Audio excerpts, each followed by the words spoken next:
We are here at Tactical Response. We are doing the post-fight interviews, and I am joined here by Miss Natasha Nova. And it is very different to come to a place and have women so ingrained in the culture here. There are several girls that come in, and of all ages, and train with us. And it's very refreshing because on my end, as a guy who does a lot of gear stuff, not a lot of gear is built for women. No. Yeah, and I hear this all the time, and I got to talk to you quite a bit about this sort of thing. Yeah. And it's a problem in the industry. We're going to fix it, I promise. Yes. Right? We work together. But first off, tell them a little bit about yourself, and also go into what your thoughts on the fight were. Okay. And then we'll regroup from there. Like you said, my name is Natasha. I live in Lexington, Kentucky. Good friends with Aaron Little. If you don't know who that is, you should look it up. And he kind of got me in touch with James and Tactical Response, and that's how I kind of came across doing this. This was my first Force on Force class. Ever. And it was intense and amazing. And if you carry a gun, you should take this class. I thought I had a good mindset, and I do, but this definitely put it to the test, and my skills to the test. So if you carry a gun, this is the class that you should be taking. 100%. You can see that she still has paint. Just a couple little kisses. The paint. Yeah, look at that one. That's a good one. Yeah. Right? These are pretty good. Yeah. Oh, yeah, I didn't even see that. That one's bruised already. That's pretty good. Yeah. So here's the deal. Sim kisses.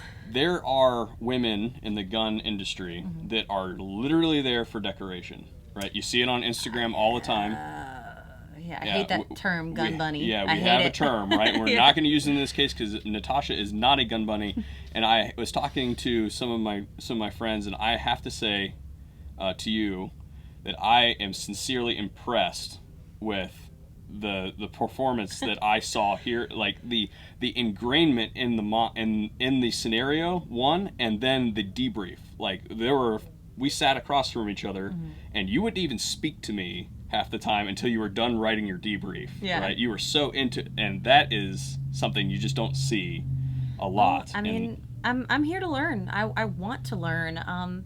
Carrying a gun is a responsibility, and you should know what you're doing, and I want to be good at it. I want to be good at it. And you think your honest assessment is this class puts the best foot forward for you? Absolutely. I did actually the whole trifecta this week. So this is my 6th day of training. Not only is Force on Force intense, like I have been here in training all day, every day for 6 days, but this, I got things out of all of it, but I probably got the most out of this, real world scenarios. Like, you can be the best shooter. You can shoot something from really far away, and that's awesome, and that's a great skill, and I'm glad that you have that.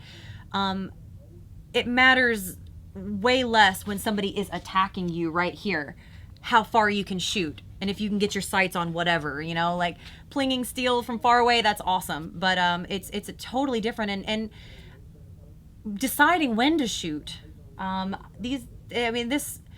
This class put all of the skills together, mindset, gear, and tactics. All of it should be the other way. Mindset, tactics, gear. But skilling gear. Skilling gear? Yeah, mindset, tactics. All of it, yeah. But gear last. But it like this was all encompassing. And it was amazing and worth it. It's not that bad. It doesn't hurt that bad. It doesn't hurt that bad. The few shots you might take, it's worth it. Now, as far as along that lines, we discussed in some of the other interviews, like there are lots of opportunities where you may not need to shoot or better not shoot. Yeah. Right? And the course profile says things like emotional, legal conundrums that you're going to be put in. Do you feel as though you're put into like conundrums or like scenarios where you are really challenged to think on your feet and employ good judgment? Yes. Some of them, James. These are James's words. Are shit sandwiches where there's no good answer. I mean, there's an answer, but there's not a good answer. So those were very overwhelming for me. The kind of shit sandwich scenarios. But I definitely feel more prepared now So those were the ones that like really amped you up the most, where you were a little more helpless. Oh yeah, I hate being helpless, as it turns out. Like, not like sobbing by any means, but I mean, I had tears in my eyes. I was emotionally charged with those. I don't like, as being a woman, being a small woman. There's been so many times in my life that I've felt helpless or threatened, and I don't like that feeling.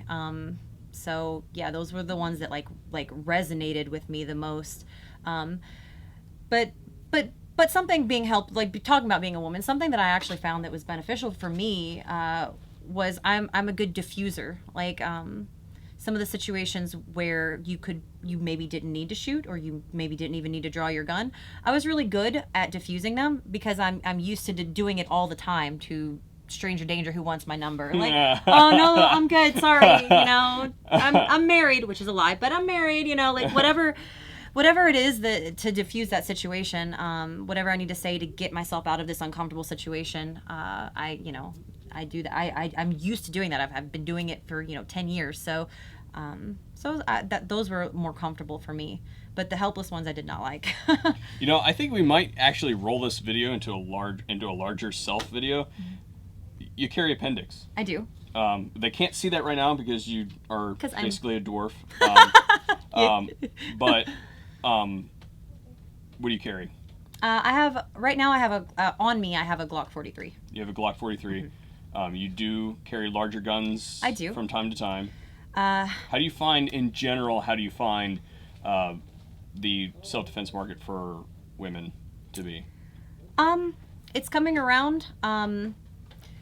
There's a lot of misinformation out there as far as women and what they can carry and what they can handle and how you should carry and dress for the gun is one of the things that I hear a lot. And I don't know what men you're talking to that want you to dress frumpy all the time, but in general they don't. You don't have to change your entire lifestyle to be able to carry a gun. There are comfortable ways that you can still be feminine and carry a gun. I train shooting. I usually carry appendix. I actually train shooting from strong side as well, because sometimes my attire dictates what I'm doing. Sometimes I carry a larger gun, sometimes I carry a smaller gun. I tend to train more with my smaller gun because I don't shoot as well with my smaller gun. Nobody does. I wish I did, but I don't, and that's the truth. So I tend to train more with my smaller gun because I know I'm going to hit it with a 17. But depending on what I'm wearing that day, depends on how and where I carry. I do stay consistent with Glock. Glocks shoot pretty much the same. If you can shoot a one Glock, you can probably shoot the other Glock. So I stay consistent with what style of gun I carry. Mm-hmm. But I do change it up, and that fucks up your like OODA loop, right? Like, it's nice to say I always carry appendix, and then when shit goes wrong, you're like, it's right here. Well, I might have to go depending on my attire, but it's better to have it with me than not, is how I feel. Well, another good example is there was one scenario I filmed of you that you were like walking in and you're like, well, this is completely unrealistic because I've got all this shit crammed into my pockets. She's got like medical and a flashlight, right. And then she's like, I'm carrying my purse next time because that's where all this shit's gonna be. Yeah. And I forgot, but yeah, that's a tip to my lady friends out there that take this class. Come prepared with what you would do day to day. Like, I do carry medical with me. I always have a tourniquet. I have a small like VOC, and it's always in my purse.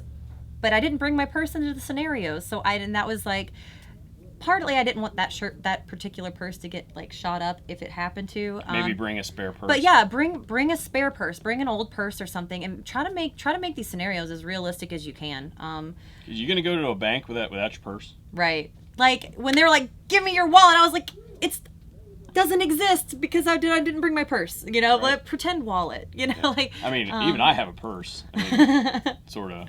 Right. We tripped over it like the entire time. No. But no.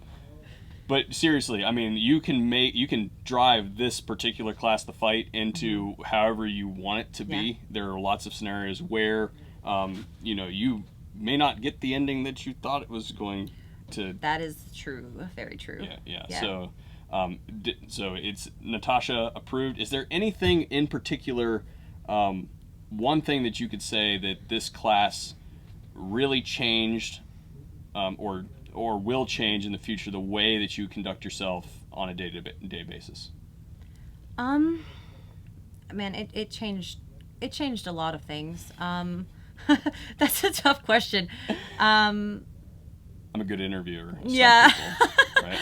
I mean, as far as what you tell the 911 operator, that was something that I know I need to work on. You get very amped up. I didn't pay attention to what anybody was wearing. And Right. that is so important. There's been how many times have you been in like a fender bender and maybe they drive off or whatever, and you don't look at the license plate, stuff like that happens. So I was very aware that I need to pay attention after the fact, like after the adrenaline rush, like, while I'm doing whatever that's scary, that I'm also like, okay, noting what this person looks like, because I was not real good at that I need to work on. And that can translate to all kinds of things like car accidents or like little things, Yeah, like fender this is benders. not just gunfights, right? No, This is life skills in general, like being situationally aware. I also had huge problems with the clothing, and I'm like, oh, fuck, what's that guy wearing? Yeah. The only person I could get religiously right was Paul Barlow, and that's because he wears the same thing in every single class. He actually has a bag that he trains here so often. He has a bag that he keeps his clothes in here, right? It's good dude. But other than that, it was very, very difficult to do that sort of stuff, the 911 operator stuff. And I got a question for you guys. Do you know your lawyer's number off the top of your head? I don't. I don't either. Yeah. Right? That's a problem. I at least know the number of who can get it. Like, like, call my mom, she'll give you all the shit I need. Well, I'm thinking about that right now. I was like, well, if I call my mom or my dad, be like, hey, call my lawyer. They don't know who my lawyer is. Yeah. Yeah. I'm like, well, crap. Yeah. My mom can make it all happen. And I'm not saying rely on that. What if she doesn't answer the phone? You should know I should know my lawyer's number, and I don't. I'm just gonna call Jaeger. Yeah. Be like, send Dana. Yeah. Right. Maybe I might send. I'm gonna like copy and paste like to my mom and to Jaeger. Be like, this is all the things that I need you to do. Like, this is all my information that you should have in the case that, like, I ever have to draw my gun or, heaven forbid, shoot someone. And then they'll just have it in their email forever. Like, and so when they get that call, like, oh damn it, and they'll just search Natasha shot someone. And it'll just come up, like, this is her lawyer, this is her parents that you should call, this is her, like. Yeah, there you go. Now you got my wheels turning, because I know that I don't have that information compiled anywhere. Yeah. And it would take at least 4 people to put it all together. Yeah. So, and that's not a good situation when you're sitting in the lockup. My mom could do it, but it would take her a minute. And why not just put it right there? I'm just gonna put it all together and email it to a few people, and then that way, if something ever does happen, that it's right there. Absolutely. But the goal is for it to not ever happen. I think that's that was my mindset when I went in. I was like, I don't want to draw my gun. I don't want to shoot anyone. And it's funny that you mention that, because I went in with the exact same mindset. I was like, I'm going to try and get out as many of these things as I possibly can. Yeah. Right? Without either hurting somebody or, getting involved or drawing the gun. Some things are just unavoidable no matter what you do. And this is a good test, because you'll be surprised what you do with adrenaline when you're all amped up, or worse, when you've had all that adrenaline all day and now you're tired. That is when I seem to mess up the most, is when I was really feeling exhausted, feeling those effects, the after effects of adrenaline, and I'm going to my hotel room after this. We have a party tonight that we're supposed to attend. I'm still coming.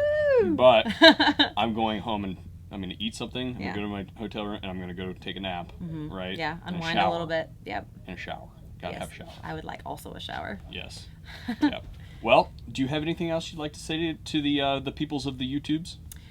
No, you just that you should definitely take this class, and if you have the opportunity, the whole trifecta was amazing. The medical class before Force on Force was awesome too. Like, when I got shot, or if somebody, a bystander, somebody got shot, I knew that I could probably save them, unless it was, which we weren't doing headshots, but I might have shot somebody in the head during the Force on Force. Maybe on purpose. We'll wait But, to air this episode until after I leave. Yeah. Right? Right. But no, I definitely think if you carry a gun that you should at least once do a force on force class. I'm already excited about doing it again. Don't be a, can I say pussy? I can say pussy. Don't be yeah. a pussy. They're not that bad. You know, don't let that deter you from doing it. Don't let your ego deter you from doing it. It can only make you better.